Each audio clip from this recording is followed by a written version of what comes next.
Estamos aqui no segundo seminário de Segurança e Defesa Cibernética e viemos apresentar o trabalho A LGPD, Riscos Cibernéticos e o Seguro Cibernético. Eu sou Érica Maia Arruda, sou doutora em Direito e Evolução Social pela Universidade Estácio de Sá, mestre em Políticas Públicas pelo UniCeub, pesquisadora da Universidade Federal do Estado do Rio de Janeiro, Unirio, e professora da Universidade Estácio de Sá. Estou aqui junto com a professora Patrícia Justino e ela vai começar a apresentação do trabalho. Eu sou Patrícia Barros Justino, doutoranda em Direito na área de concentração em Direito Público e Evolução Social pela Universidade Estácio de Sá.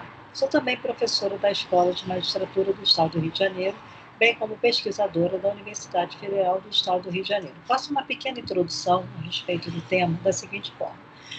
Com o advento da pandemia do Covid-19, né, o número de crimes cibernéticos, né, cresceu em todo o planeta.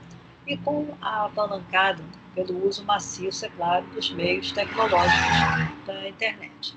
Sendo assim, passo agora, né, fazendo um pequeno demonstrativo do nosso sumário. O nosso sumário foi dividido da seguinte forma, com objetivos, metodologia, desenvolvimento e considerações finais e referências.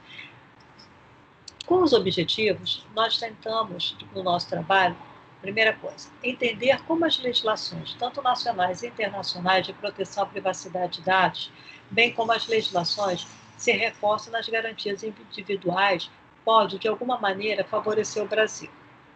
Outro ponto, tentar entender e compreender, né, quanto mais digital forem as sociedades e as empresas, né, será maior a possibilidade de um risco catastrófico provocado por um ciberataque.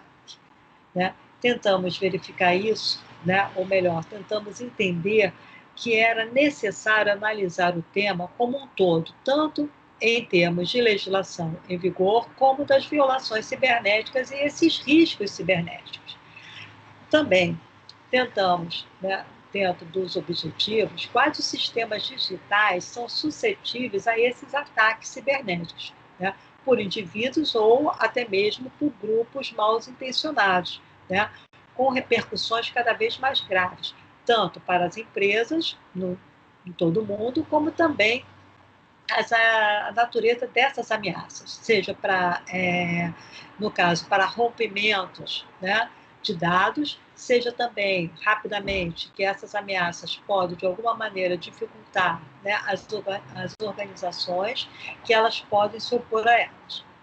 Uma outra parte do nosso trabalho que nós adotamos foi a questão da metodologia. A metodologia que nós resolvemos adotar foram 3 tipos de metodologia: a exploratória, a pesquisa documental e a jurídica comparativa. A exploratória está justamente na busca de levantamentos bibliográficos, já que, né, como o tema é um tema, de certa maneira, novo, nós tentamos aí procurar dentro da literatura possível o maior número de livros, né, e material bibliográfico.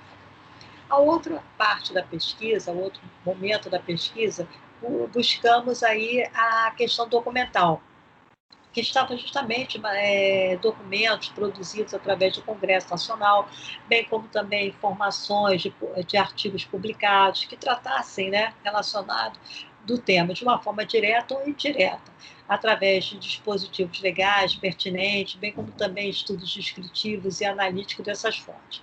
E o último momento da pesquisa, que é da metodologia que nós adotamos, foi também o trabalho jurídico comparativo, onde tentamos buscar, identificar, né, similitudes e diferenças das normas, né, e instituições nacionais, né, e aí tentamos fazer um liame comparativo entre os dois sistemas jurídicos, né, os sistemas jurídicos tanto nacionais e internacionais, para tentar descobrir as falhas sistêmicas ou buscar algumas transformações importantes nas esferas teóricas e argumentativas.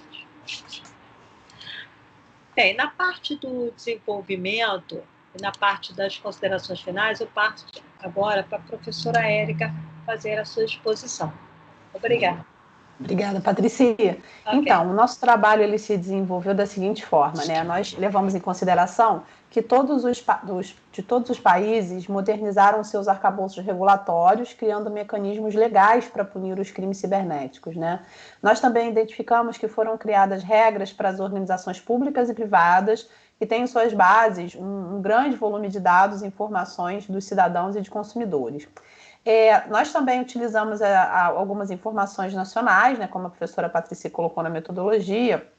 Nós conseguimos observar que no Brasil o seguro cibernético foi regulamentado pela SUSEP em 2007. E desde então, algumas campanhas de seguros internacionais passaram a oferecer apólices de proteção. Algumas companhias de seguro passaram a oferecer apólices para proteção cibernética para empresas em sedes localizadas no território brasileiro, né? O seguro para os riscos cibernéticos ele vai proteger tanto os contratantes da pólice quanto os possíveis impactados pelo roubo de dados.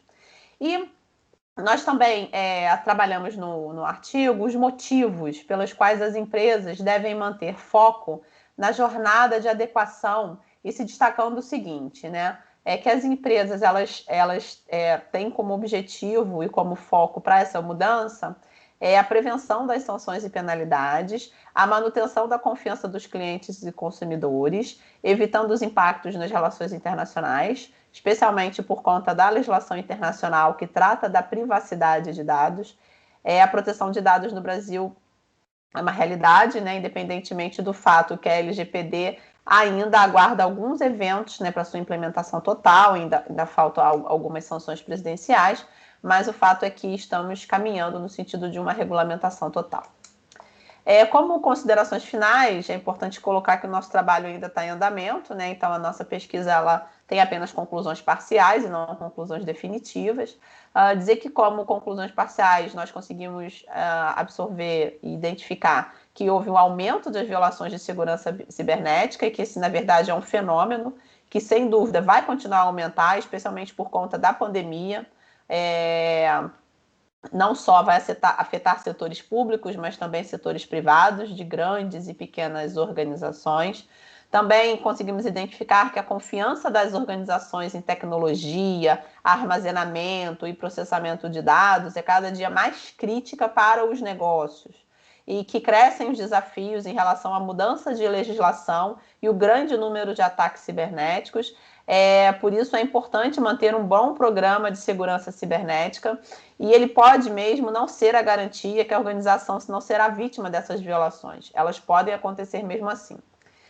Em relação à LGPD, nós concluímos de forma parcial que ela vai gerar uma grande revisão dos contratos de seguro em todos os níveis, pois na verdade já aconteceu essa explosão do volume de dados, especialmente por conta da pandemia, a qual nós estamos muito vulneráveis em relação aos nossos dados, inovações na computação, né, as pessoas trabalhando muito com documentos em nuvens, a própria inteligência artificial são caminhos sem volta, então esse é um grande desafio para a nossa sociedade atual e, portanto, é importante fazer essa análise e o mapeamento desses riscos e dessa exposição.